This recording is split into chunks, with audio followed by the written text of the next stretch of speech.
Hello வணக்கம், இது உங்கள் சிவி. ஸோ சொல்லலாம், எப்படி இருக்கீங்க? இப்போ பார்த்தீங்கன்னா ஒரு பயங்கரமான தகவல் உங்களுக்காக எடுத்து வந்திருக்கு. அதாவது டிக்கெட்டு ஃபினாலே மொத்தம் கிட்டத்தட்ட 9 டாஸ்க் இருக்குது. அதில் பார்த்தீங்கன்னா ஃபஸ்ட்டு நாள் வந்து ஒரு டாஸ்க் நடந்துச்சு, பயங்கரமான டாஸ்க்கு. இப்போ வரைக்கும் அதோட எஃபெக்ட் இருக்குது. சுபிக்ஷாவும் நம்ம அரோராவும் வந்து கை வலியில் ரொம்ப துடிச்சிட்டு இருக்காங்க. பாவம், ரொம்ப கஷ்டம்.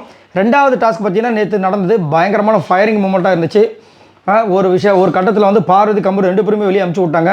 பாவம், இன்னுமே வந்துட்டு வினோத்துக்கு வந்து ஒரு துரதிருஷ்டவசமான ஒரு விஷயம் போயிட்டே இருக்குது. மூணாவது டாஸ்கில் பார்த்தீங்கன்னா நம்ம விக்ரம் சபரி ஒரு வேலைகள் செஞ்சு அதை வந்து பிக் பாஸ் ஏன் கண்டுக்கலன்னு தெரியல, ஆனால் சூப்பராக வந்து முடிஞ்சது. இப்போ 4வது டாஸ்க்கும் சபரி வின் பண்ண விஷயங்கள் நான் உங்களுக்கு ஆல்ரெடி கொடுத்துருப்பேன். இப்போ 5வது டாஸ்க்கு வந்து பார்த்திங்கன்னா என்னென்ன இருக்குது, இப்போ 5வது டாஸ்க் முடிஞ்சு யார் யாருக்கு என்னென்ன பொசிஷன் கிடச்சிருக்கு, யார் யாருக்கு எவ்வளோ பாயிண்ட்ஸு, பார்வதி என்ன பண்ணியிருக்காங்க, எல்லா விஷயத்தையும் பார்க்கலாம். அதுக்கு முன்னாடி பார்க்குற எல்லாம் நம்மளோட சேனலை சப்ஸ்கிரைப் பண்ணிட்டு பாருங்கள், லைக் பண்ணுங்கள், கமெண்ட் பண்ணுங்கள், ஷேர் பண்ணுங்கள். இப்போ வாங்க இந்த வீடியோக்குள்ளே போகலாம். நல்ல ஒரு ஆதரவு கொடுக்குறீங்க, ரொம்ப ரொம்ப நன்றி. ஸோ டாஸ்க் 5ல் வந்துட்டு சரியான சம்பவங்கள் எக்கச்சக்கமாக நடந்திருக்கு. குறிப்பாக பார்த்தீங்கன்னா விக்ரமுக்கும் திவ்யாவுக்கும் பயங்கரமான ஒரு ஃபைட்டு. காரணம், அவங்க மூஞ்சில் வந்து இவரோட கை பட்டுச்சா என்ன படிச்சு ஏதோ ஒரு சம்திங் நடந்திருக்கு. ஸோ அதனால் வந்து ஒரு பெரிய பிரச்சனை அப்படின்ற மாதிரி ஒரு அப்டேட். ரெண்டாவது பார்த்தீங்கன்னா சபரிக்கு வந்துட்டு அவருடைய ப்ரைவேட் ஒரு பார்ட்ஸில் வந்துட்டு ஏதோ சம்திங் அடிப்பட்டதாக வந்துட்டு ஒரு தகவல் பாவமாக இருக்குது. அதனால் அதை பார்த்து சாண்ட்ரா அவர் ரொம்ப வருத்தப்பட்ட மாதிரியும் அவர் ரொம்ப பெயினாக இருந்த மாதிரியும் ஒரு அப்டேட்டு. அது ரொம்ப கஷ்டமான ஒரு விஷயமாக இருக்குது.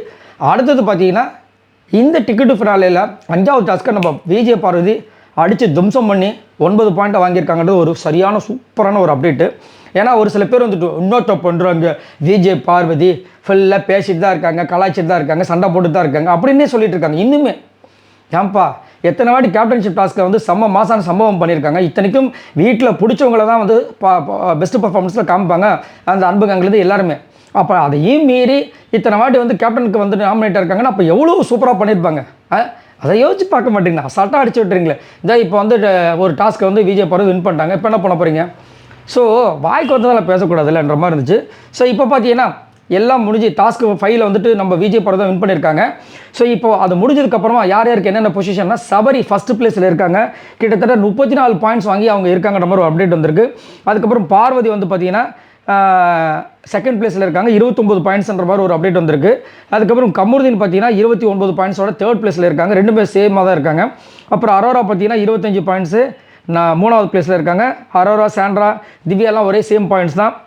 அதுக்கப்புறம் பார்த்தீங்கன்னா விக்கல் சிக்கரம் இருக்காங்க 23 பாயிண்ட்ஸோட. அதுக்கப்புறம் சுபிக்ஷா இருக்காங்க 5வது பிளேஸில் 22 பாயிண்ட்ஸோட. அப்புறம் கானவனத்து லாஸ்ட்டாக இருக்காங்க, பாவமாக இருக்குது 13 பாயிண்ட்ஸோட லாஸ்ட்டாக இருக்காங்க. இதில் என்ன ஒரு விஷயம்னா விக்கல் சிக்கரமுக்கு 5வது அந்த டாஸ்கில் வந்து ஒரே ஒரு பாயிண்ட், அவர் தான் லாஸ்ட்டில் இருக்காப்புல. ஸோ அதாவது இந்த டிக்கெட்டு ஃபினாலே யாருக்கு கிடைக்க போகுது நேற்று நான் சொல்லியிருந்தேன். ஒரு சில விஷயங்களை வச்சு பார்க்கும்போது இதெல்லாம் ஏன் கேட்க மாட்டாங்க, இதெல்லாம் ஏன் கேட்குறாங்கன்ற மாதிரி விஷயம் பண்ணும்போது ஒருவேளை இது வந்து சபரிக்கு தான் கிடைக்கணும்னு சொல்லிட்டு ஒரு விஷயம் பண்ணுறாங்களோன்ற மாதிரி தோணுது. அதன்படி தான் இப்போ வந்துட்டு இந்த விஷயங்களாக வரதை பார்க்கும்போது அப்படி தான் தெரியுது. பட் என்னை பொறுத்த வரைக்கும் நல்ல மனிதர் சபரி, அது வந்து மாற்றுக்கிறது கிடையாது.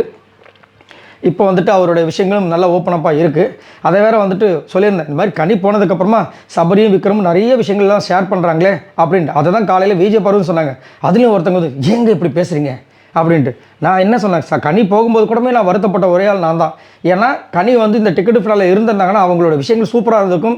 அவங்களோட வயசுக்கு மீறின விளையாட்டை வந்து இந்த பிக் பாஸ் வீட்டுக்குள்ள கொடுத்துருக்காங்கன்னு நான் சொல்லியிருந்தேன். அதையும் வந்து ஒரு சில பேர் வந்துட்டு அந்த மாதிரி கமெண்ட்ஸ் போட்டிருந்தாங்க, ரொம்ப வருத்தமாக இருந்தது. பட் இட்ஸ் ஓகே, இதை மட்டுமா சொல்கிறாங்க, நிறைய விஷயங்கள் சொல்கிறாங்க. ரைட், இதெல்லாம் நீங்கள் வந்து என்னோடய மனசை வந்து நீங்கள் இது பண்ணோன்னா ஒன்றே தான் லைக் மட்டும் பண்ணுங்கள், ரொம்ப சந்தோஷமாக இருக்கும்.